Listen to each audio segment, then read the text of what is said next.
No Shahzad, अब ऐसा मत करिए कि सर अब टाइम चेंज करें। कैसे पॉसिबल है टाइम चेंज करना? आप लोगों के डेली डेली आप लोग कहाँ से बात को उठा के ले आते हैं?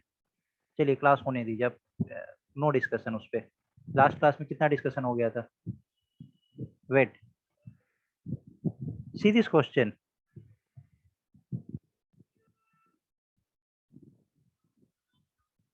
ये मेरे क्लास का क्वेश्चन है जब मैं क्लास लेता हूँ क्वांट पे। अभी मैं वीडियो भी अपलोड कर रहा हूँ यूट्यूब पे, आप लोग देखेंगे उस पर ये क्वेश्चन जरूर आएगा। एक सीरीज में ये क्वेश्चन मैंने प्रिपेयर भी किया है। दिस इज क्वेश्चन नंबर 14 और you will see it.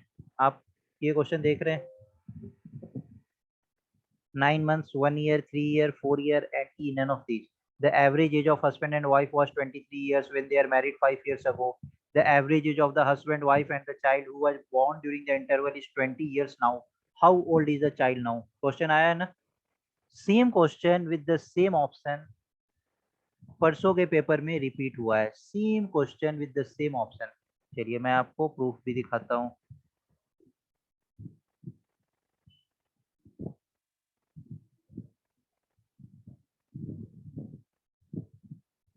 C question number 56 आप लोगों को दिख रहा है?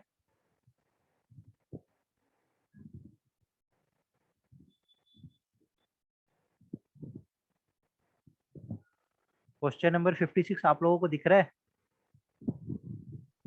Yes sir, yes sir. मेरे स्टूडेंट्स ने मुझे कॉल किया एग्जाम सेंटर के बाहर और बोला कि sir I tick it without solving the question. उसे 4 years याद था। D 4 years।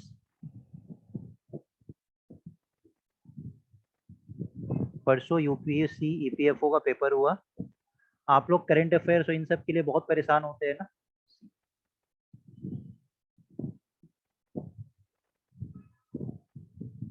Tell me the answer question number 120।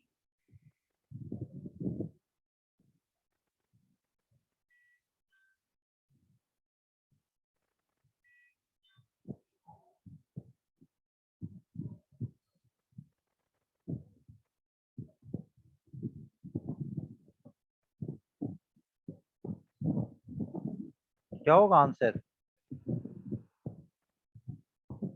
UPSC EPFO में Myanmar sir, Myanmar, Myanmar. UPSC EPFO में पूछा गया। Myanmar sir. Yes, sir Myanmar. Yes Myanmar and C. आपने कहाँ पढ़ा है ये? अब नोट्स देखिए थोड़ा,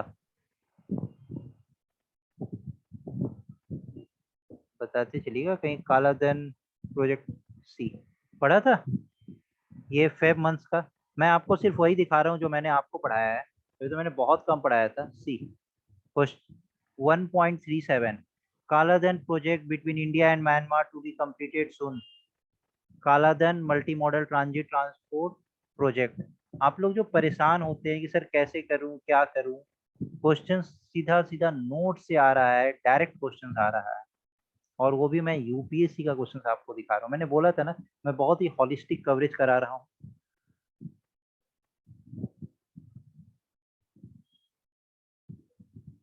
बहुत कुछ है इसमें दिखाने के लिए। मैं आप लोगों के लिए नहीं है, आप लोगों को तो अभी एक ही मंथ का मैंने पढ़ाया है। मेरे स्टूडेंट्स मुझे फोन करके बताएं तब मुझे पता चला कि अच्छा इस तरीके का क्वेश्चन यहाँ पे पूछा गया है। आप लोगों को मैंने शायद एनजीटी नेशनल ग्रीन ट्रिब्यूनल्स पे कुछ कराया था। Yes sir, national green tribunal sir. देखिए इसी तरीके से क्वेश्चंस पूछा जाता है, इसी तरीके से मैं कराता हूँ ना। और क्वेश्चंस इसी तरीके से पूछा जाता है। जब बहुत ही अच्छे लेवल का पेपर होता है ना तो क्वेश्चंस इसी तरीके से आता है।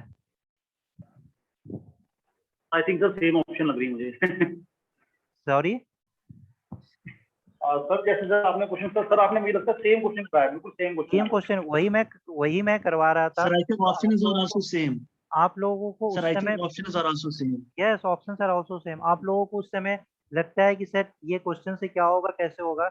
मैंने क्या बोला था कि मुझे इस चीज का कमांड है, मैं पूरा दिन भर यही करता हूँ, क्लासेस लेता हूँ और जितना टाइम मिलता है ना मैं डिफरेंट एग्जाम से क्वेश्चंस को एनालाइज करते रहता हूँ। जो भी पेपर होता है ना वो पेपर को मैं सबसे पहले एनालाइज करता हूँ कहाँ से क्वेश्चंस आया और वहीं पे मैं हिट करता हूँ। अभी मैंने आपको कृषि सिंचाई योजना पे कराया था क्वेश्चंस। कृषि सिंचाई योजना पे क्वेश्चंस देखते हैं। कहीं तो पूछा गया क्वेश्चन से, इसी में पूछा गया है।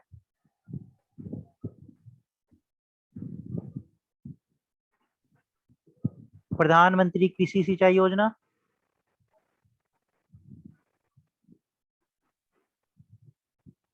इसीलिए मैं ना आप लोगों को जो एमसीक्यू करा रहा था, एमसीक्यू और वो दोनों में इसी फॉर्म में करा रहा था कि एक चीज आए ना तो उससे रिलेटेड अब इसमें पूछ दिया ना, नॉट एन ऑब्जेक्टिव। अगर एक चीज पूछा होता है तब तो हम बता देते हैं, लेकिन जब अच्छे लेवल का पेपर होता है ना तो इसी तरीके से पूछता है, which of these not an objective, या 2-3 स्टेटमेंट दे देता है, उस तरीके से पूछता है कि वो चाहता है कि आपके पास पूरा व्यू हो उस चीज का। अगर व्यू हो तो ही आप उस क्वेश्चन को करेक्ट कर सकते हैं, नहीं कर सकते हैं। कृषि सिंचाई योजना में मैंने क्या बताया था, ये किस चीज से रिलेटेड है कृषि सिंचाई योजना, किसी को याद है? एक बहुत ही फेमस स्टेटमेंट मैंने इस पे बताया था, किसी को याद है? पर drop more crops, more crop. किससे रिलेटेड था? इरिगेशन से रिलेटेड था। Yes sir. अब आप एक बार स्टेटमेंट चारों ऑप्शन पढ़िए, आप खुद ही बताइए कि इसका आंसर क्या है।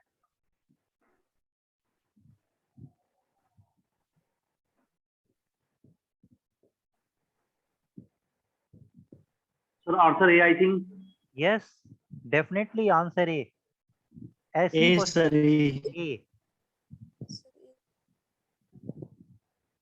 चाह रहा था कि ऐसा कोई पेपर हो, एग्जाम हो, आप लोगों को मैं कुछ दिखाऊं। पुराने का मैं दिखाता तो आप लोगों को लगता है कि सर वो आपने कहीं से उतार लिया होगा तब आप दिखा रहे होगे।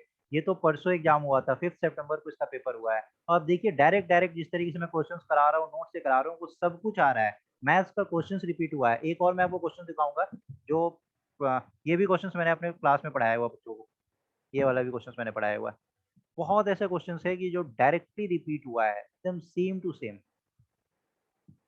इसलिए मैं पूछ रहा था कि कितने ऐसे स्टूडेंट्स हैं जिन्होंने ईपीएफओ दिया है। यहाँ तो ऑप्शन भी रिपीट हो गया है मैथ्स में।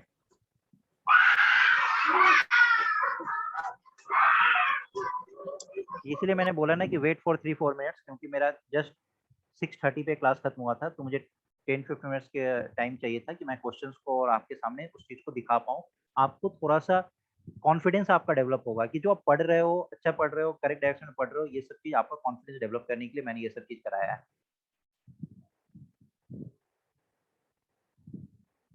कैसा लग रहा है ये यूपीएससी का क्वेश्चंस देख के और क्लास में जो पढ़ा था उसको एग्जीक्यूट करके?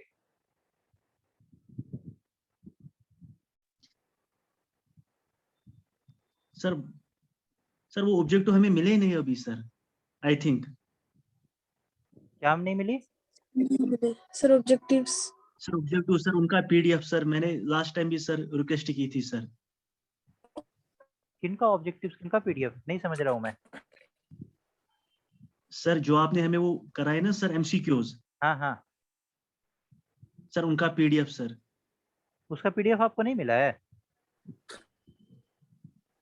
शायद नहीं सर, मुझे नहीं मिला नहीं सर सर। अभी। अच्छा, नहीं मिला। नहीं, सभी को नहीं मिला है। अच्छा मैं अभी नहीं मिला है सर अभी। अच्छा मैं दोबारा सेंड कर दूंगा, मैंने काइंडली किया। सर। अच्छा मैं डायरेक्ट ग्रुप पे सेंड कर दूंगा, ठीक है। मैंने उसको सेंड किया हुआ है, मैंने टेलीग्राम पे सेंड किया था।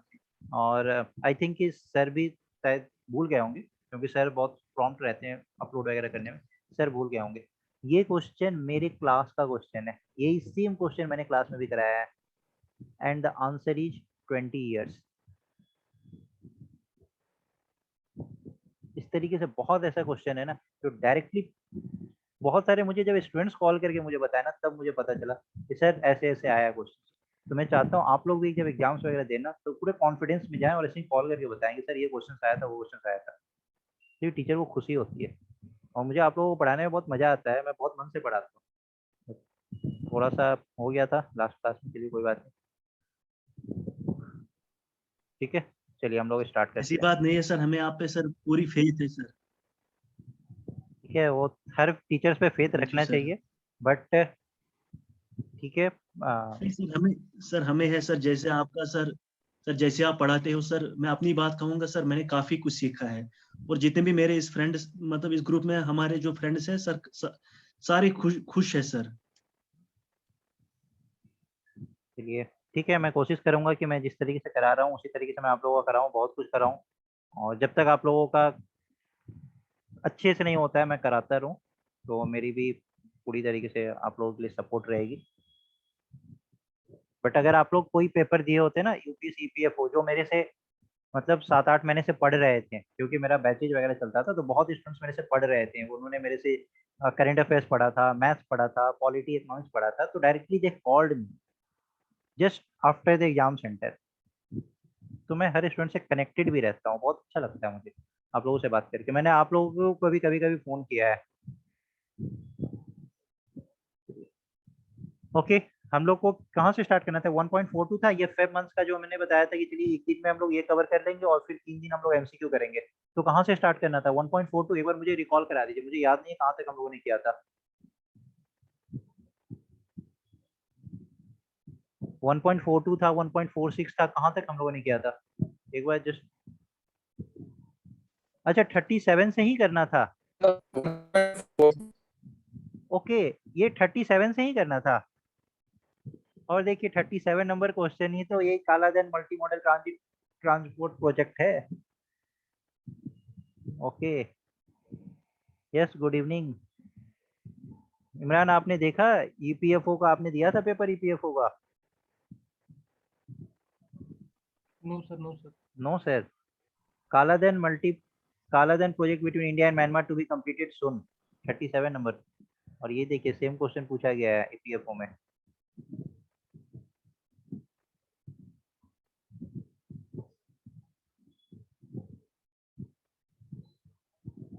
सी, कालाधन multi modal transit transport project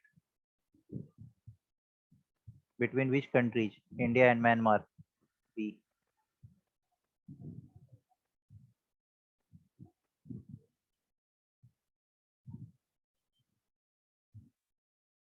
okay, चलिए ठीक है, यहीं से करना था, यहीं से करते हैं।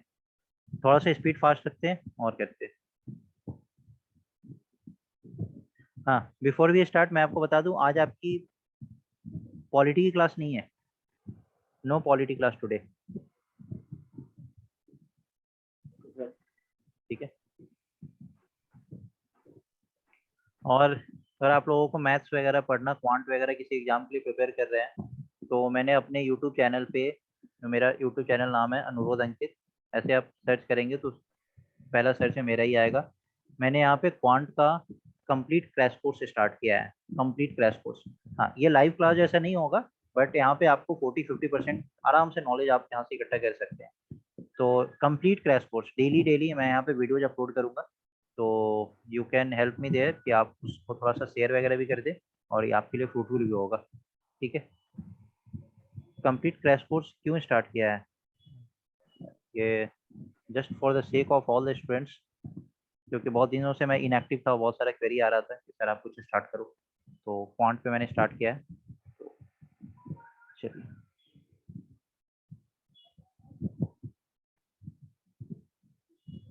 चलिए, Kaladan project between India and Myanmar to be completed सून।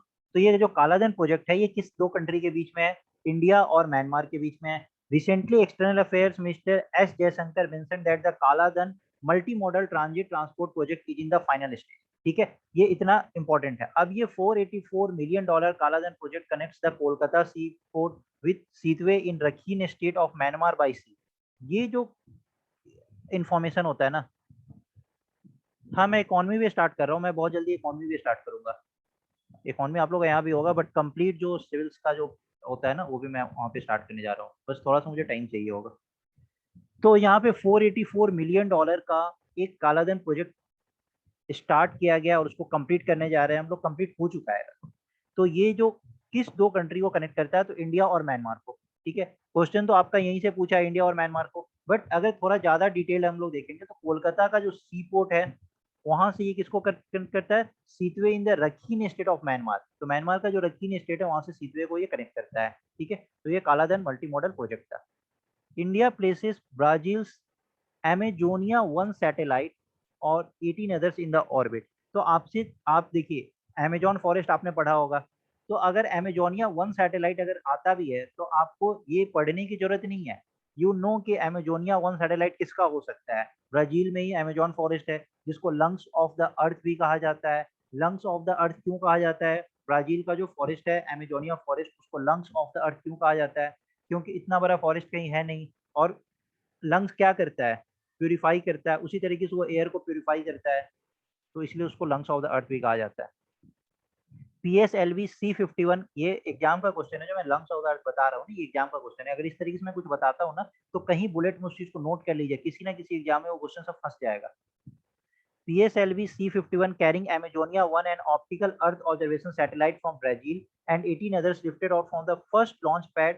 अब आपको पता होना चाहिए कि इंडिया का फर्स्ट लॉन्च पैड कहाँ है, तो सतीश धवन सेंटर इन श्रीहरिकोटा। ये अब आपसे क्वेश्चन सीधा सीधा ये भी पूछा जा सकता है, सतीश धवन स्पेस सेंटर कहाँ पे है, तो यू नो ये सतीश धवन स्पेस सेंटर कहाँ पे है, श्रीहरिकोटा आंध्र प्रदेश में है ये। अभी पहला ऐसा गवर्नमेंट जिसने डिजिटल बजट लॉन्च किया है, तो उत्तर प्रदेश। तो recently Uttar Pradesh government has become the first Indian state to present a digital budget. Madhya Pradesh chief minister Shivraj Singh Chauhan ने रिसेंटली क्या अनाउंस किया था कि जो होशंगाबाद सिटी है ना, उसका नाम चेंज करके क्या कर दिया जाएगा, नर्मदापुरम। होशंगाबाद सिटी का नाम चेंज करके नर्मदापुरम कर दिया जाएगा। UP to export 20 ton of Kala Namak rice to Singapore. अब ये काला नमक अगर आपसे पूछेगा ना एग्जाम में, तो इस तरीके से पूछेगा, काला नमक is a variety of salt, rice, wheat, millets. तो आप अब काला नमक से क्या लगता है कि it's a variety of salt. Generally लोग सॉल्ट, ऑप्शन ए भी रहेगा सॉल्ट। तो ये सब चीज ऐसे ही एग्जामिनर ट्रिक पे खेलता है, और ये सब चीज ज्यादा चांस रहता है ऐसे क्वेश्चंस पाने का। तो UP to export 20 ton of Kala Namak. Kala Namak क्या है, it's a variety of rice, जो अभी सिंगापुर में यूपी एक्सपोर्ट कर रहा है, उत्तर प्रदेश एक्सपोर्ट कर रहा है।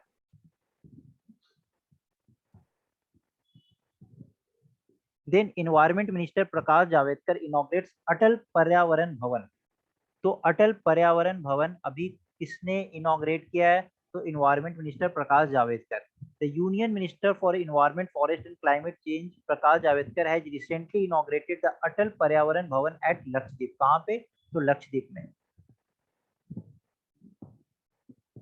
Hyderabad gets recognition as 2020 tree city of the world. तो tree city of the world 2020 का रिकॉग्निशन किसे मिला है, हैदराबाद को मिला है। ठीक है, और ये क्यों इतना इंपॉर्टेंट है, क्योंकि ये इकलौता ऐसा सिटी है इंडिया से जिसको इस तरीके का रिकॉग्निशन मिला है।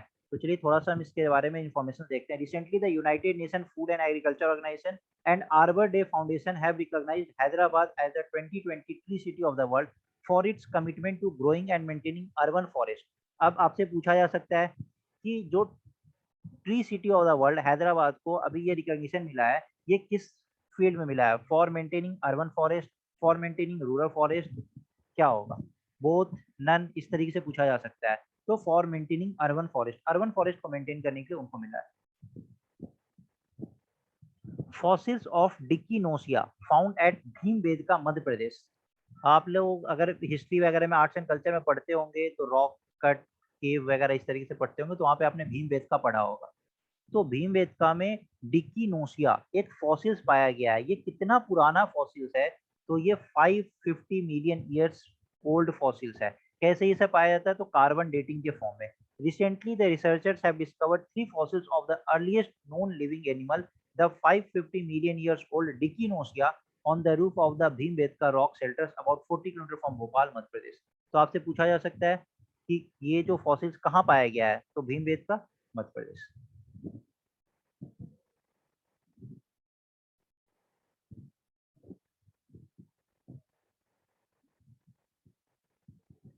ये तो सबको पता होगा आप लोगों को, चेनाब ब्रिज के बारे में। Chenab bridge world's highest rail bridge, taller than the Eiffel tower, completes engineering milestone.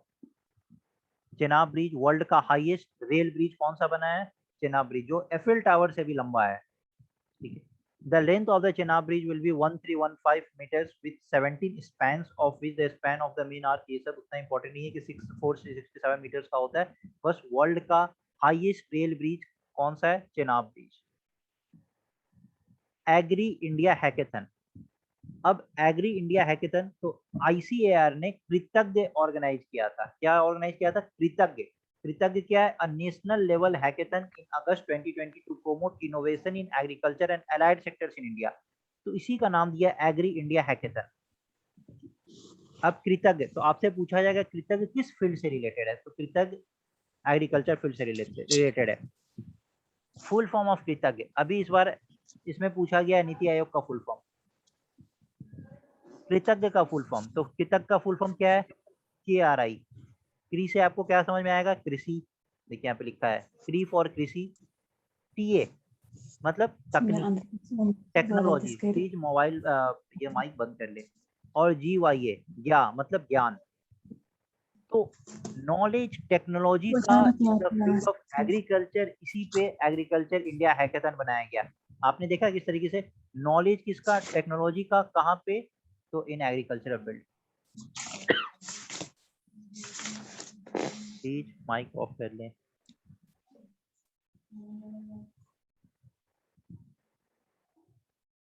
कृतज्ञ, ठीक है। अब इसका थीम क्या था? तो ऐसा women friendly farm machinery and equipment. तो कृतज्ञ क्यों इतना फोकस में है? क्योंकि यहाँ पे women friendly farm machinery and equipments का बात किया गया है, ठीक है।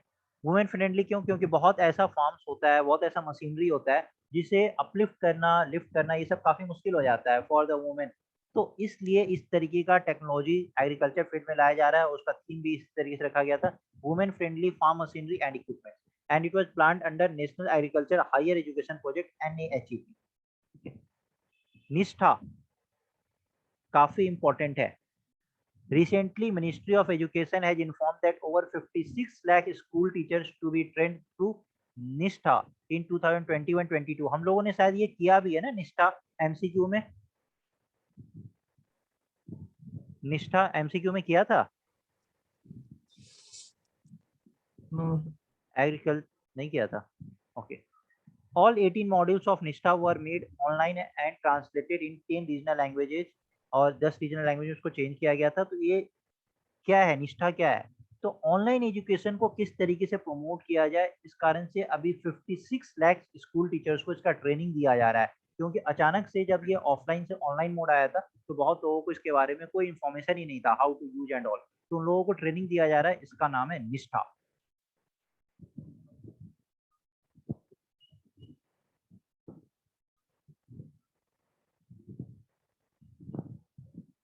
Then Hunar Haat, union ministry of minority affairs.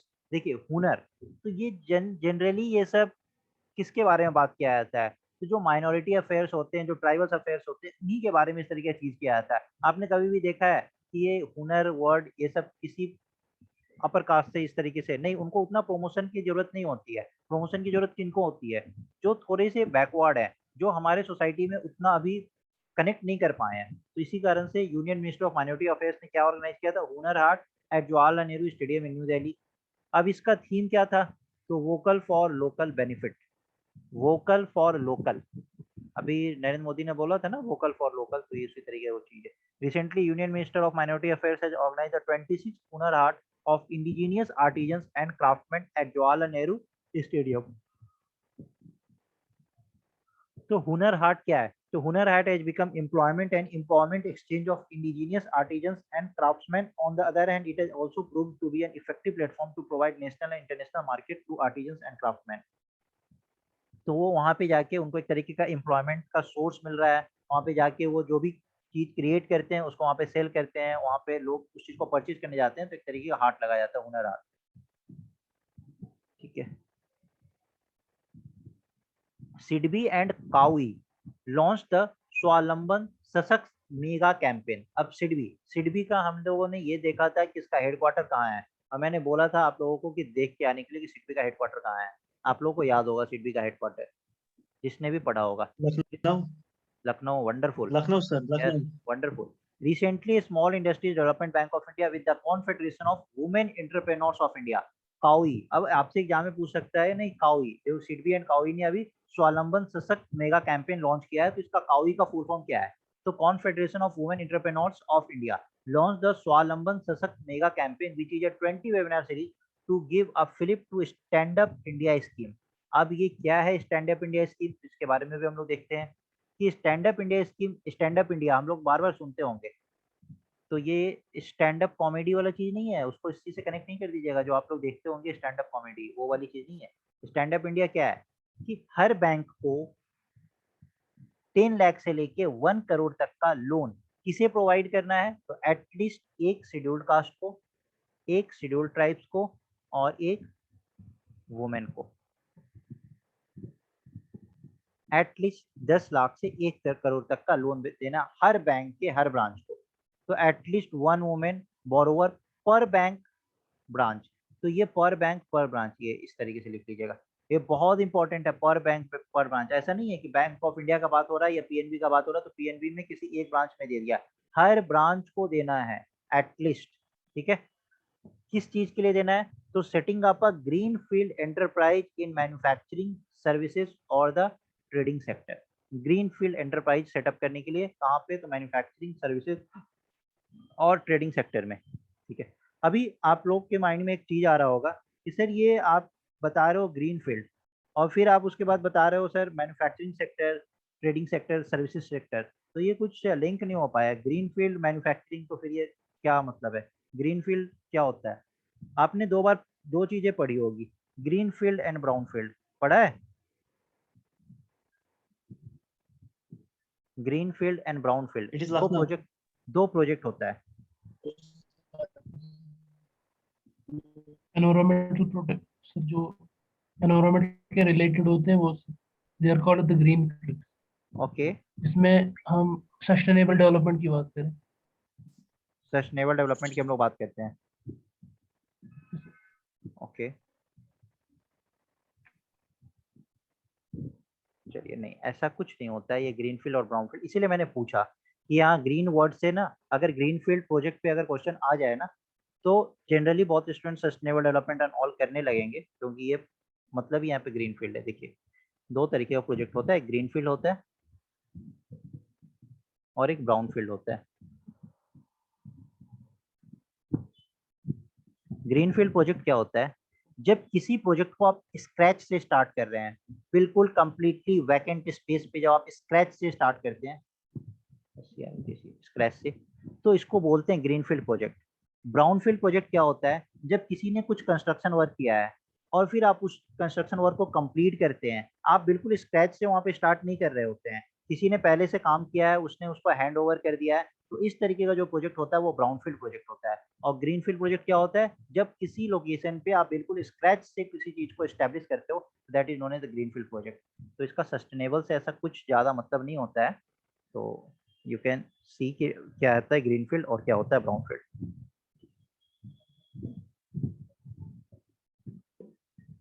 तो इस स्कीम में क्या बताया गया कि बैंक जो है वो 10 लाख से 1 करोड़ तक का एक शेड्यूल्ड कास्ट या शेड्यूल्ड ट्राइब्स को देगा और एक वुमेन को देगा पर बैंक पर ब्रांच। किस चीज के लिए? तो ग्रीन फील्ड प्रोजेक्ट के लिए, नॉट ब्राउन फील्ड प्रोजेक्ट के लिए। मतलब वो अपना ब्रांड वगैरह सब कुछ उस तरीके से स्टैब्लिश करेंगे, तो इसलिए उनको दिया जाएगा। ठीक है,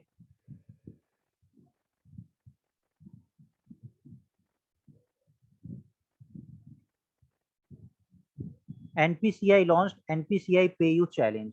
So recently, National Payment Corporation of India announced the launch of a global level hackathon, NPCI Pay You Challenge, to find solution for alternatives for authorizing UPI transactions through options like biometrics. तो UPI transactions को biometrics से कैसे authorise किया जाए, इसलिए कुछ alternative solutions ढूंढने के लिए एनपीसीआई ने क्या लॉन्च किया है? एनपीसीआई पे यूथ चैलेंज लॉन्च किया है। तो आपसे बस ये पूछा जाएगा एनपीसीआई पे यूथ चैलेंज क्या है? तो किसने लॉन्च किया? एनपीसीआई ने। और ये क्यों लॉन्च किया गया? To find solutions for alternatives for authorizing UPI transactions through options like biometrics. अब यूपीआई, कल को आपसे यूपीआई का फुल फॉर्म भी पूछा जा सकता है। यूपीआई का फुल फॉर्म क्या होता है? Unified payment interface. आप देखते हो आपका एक यूपीआई आईडी होता है, अगर आपका किसी को यूपीआई आईडी पता है तो उसको आपके किसी भी अकाउंट डिटेल की जरूरत नहीं है, just put that UPI ID और आपके बैंक अकाउंट में वो पैसा ऑटोमेटिकली चला आता है। तो ये यूपीआई आईडी का फुल फॉर्म देख लो ना, यूनिफाइड पेमेंट इंटरफेस। यूनिफाइड वो सब जगह से एक होता है वो। Recycle selected for World Economic Forum Circular Accelerator Program. So recently, Hyderabad-based Recycle, a digital waste commerce startup, has become the first member from India selected for World Economic Forum, the Circular Accelerator Program 2020-21. तो आपसे पूछा जा सकता है, काफी important है, कि India का ऐसा पहला डिजिटल वेस्ट कॉमर्स स्टार्टअप जिसको जो हैदराबाद में लोकेटेड है, which has become the first member from India to be selected for World Economic Forum circular accelerated programme. तो ये क्या नाम है उसका? रिसाइकल। और ये कौन सी कंपनी है? हैदराबाद बेस्ड रिसाइकल कंपनी है, एक डिजिटल वेस्ट कॉमर्स स्टार्टअप है। रिसाइकल क्या है? India first digital waste commerce company to connect waste generator with waste processor and recycler and brand owners. तो देख रहे हो आप किस तरीके से ये रिसाइकल काम करता है। पहले जो वेस्ट जनरेट करता है उसको वेस्ट प्रोसेसर से उसको अटैच करता है और फिर वहां पे उसको रिसाइकिल करता है और फिर ब्रांड ओनर्स डिफरेंट ब्रांड्स को वो उस तरीके से सेल करता है। Recently, the India External Affairs Minister has attended the third India, Australia, Japan, USA Quad Ministerial Meeting और Quadrilateral Security Dialogue। तो अब इससे रिलेटेड आपसे क्या पूछा जाएगा कि ये किस चीज पे फोकस किया गया था? तो ये फोकस किया गया था क्लाइमेट चेंज पे, मैरीटाइम सिक्योरिटी पे, देन चेन रिजिलियंस पे, काउंटर टेररिज्म पे and humanitarian assistant and disaster relief. ये तो आपसे पूछा ही जाएगा। दूसरा आपसे ये पूछा जा सकता है कि ये क्वाड में कौन कौन से मेंबर कंट्रीज होते हैं। तो जस्ट रिमेंबर, मैंने शायद ये किसे कराया नहीं पता, इस तरीके से मैंने ये पढ़ाया हुआ है sir quad. India, Australia sir, अरे wonderful, America, Japan and US.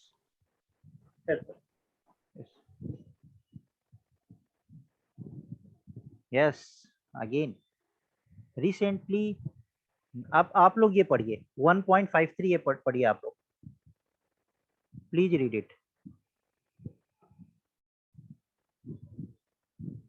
कोई भी एक स्टूडेंट पढ़ दे।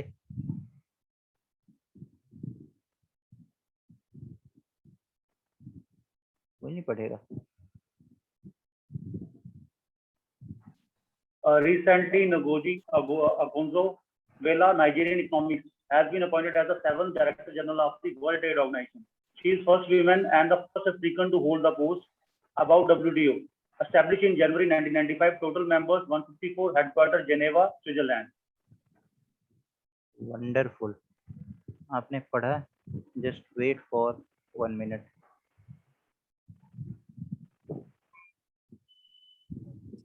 Same question. ये सर क्वेश्चन भी आया हुआ है ना शायद पेपर में। आज वाला एग्जाम जो हाँ, कल वाले एग्जाम में ये सेम क्वेश्चन आया। मैं वही क्वेश्चन आपको भी दिखा रहा हूँ। Just wait for some time.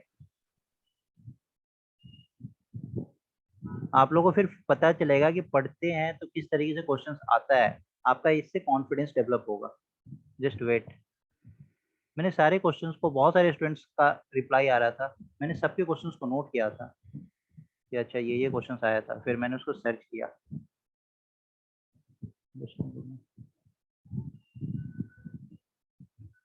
किसी ने देखा है कौन सा नंबर क्वेश्चन है? कोई बता सकता है? सेट डी में मैं एक बार देख रहा हूँ ये क्वेश्चन सेट डी में।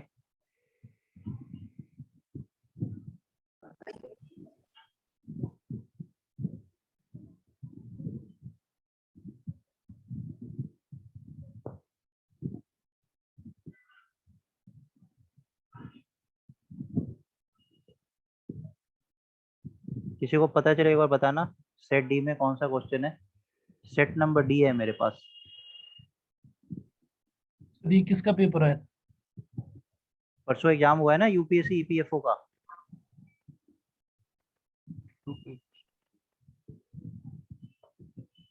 एग्जाम से पहले आप लोग, कौन मेरे से पूछ रहा था? बहुत बार मेरे से पूछा गया कि सर कैसे पढूं, क्या पढूं, नोट्स भेजो, ये भेजो, वो भेजो। परसों एग्जाम हुआ है ना। रामसर कन्वेंशन पढ़ा था? रामसर कन्वेंशन पे भी क्वेश्चन पूछा गया है। यस सर, यस सर को पढ़। पहल स्कीम पे भी क्वेश्चंस पूछा गया है। वो सब क्वेश्चंस मैं आप लोगों को कराऊंगा धीरे धीरे, बट जस्ट वेट।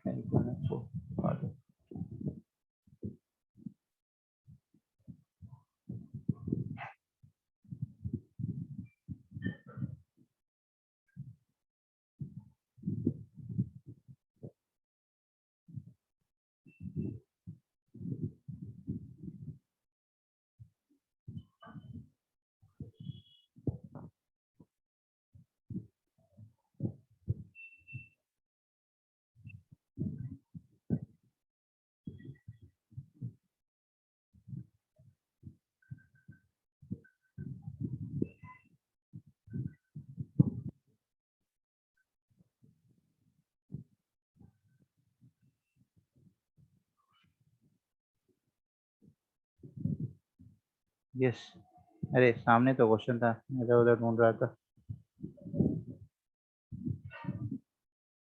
सी यार, क्वेश्चंस ऐसे ही पूछे जाते हैं, जरूरी नहीं है कि आपसे सिर्फ नाम ही पूछा जाएगा। Read the question, question number 19 या 119।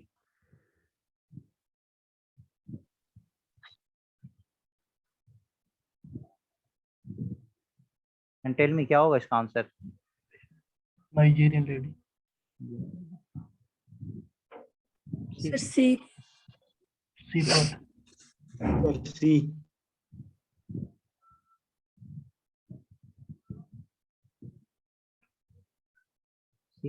1.53, 7th Director General of World Trade Organization. She is the first woman and first African to hold the post.